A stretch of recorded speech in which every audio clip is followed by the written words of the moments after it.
My name is Kate Wasno, and in 2007, I was the campaigns director of Students for Free Tibet. And I was helping to coordinate a series of pro-Tibet protest actions in Beijing and also around the world at the time that China was going to open its 2008 Beijing Olympics. So there had been the uprising in Tibet in March of 2008, and then this was August 2008. And I think the Chinese government was desperately trying to figure out what Students for Free Tibet was organizing, especially inside Beijing. And so I was at the time based in Bangkok and using Skype to communicate with people who are based all around the world, including some people who were supporting the actions in Beijing. And all of a sudden I had new friend requests pop up in my Skype, and in one of them, an individual addressed me by the code name I had been using to communicate with various other Olympics coordinators, and those names I hadn't used very much. I definitely hadn't used them in email.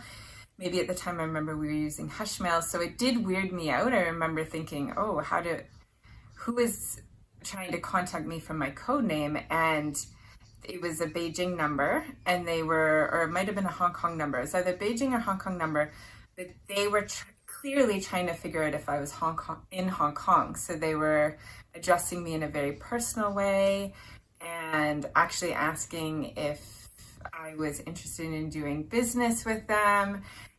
And what struck me was that I had actually been in Hong Kong the year before, again, helping to support actions for Tibetan freedom. And I realized that this was definitely a phishing kind of message, but there was a certain thuggishness about it too, a sort of, we know who you are and we'll figure out where you are. And for me, it brought up some instances I'd had directly doing pro-Tibet actions in Beijing itself, where we were followed by undercover security agents, and actually had spent a brief amount of time in detention.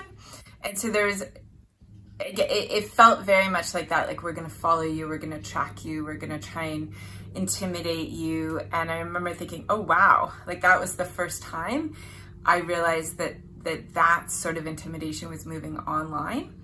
And that definitely marked a new chapter, I feel, I know at least for my involvement in Students for Free Tibet's involvement in the Tibet movement, and receiving that kind of online phishing, but also sort of intimidation tactic that has just continued to escalate. And I know, especially for Tibetans, I'm not Tibetan, so for me, it wasn't nearly as intimidating than I know for my Tibetan colleagues, and especially those with family and relatives inside Tibet. And, I remember thinking at the time, oh, it must just be so hard to live day in and day out with sort of the authorities constantly looking over you, especially inside Tibet, and now it's going to happen to people on their phones, on their computers, and that's what we've seen. But also now what Tibet Action is working so hard to combat, and the digital resilience and to protect the Tibetan community.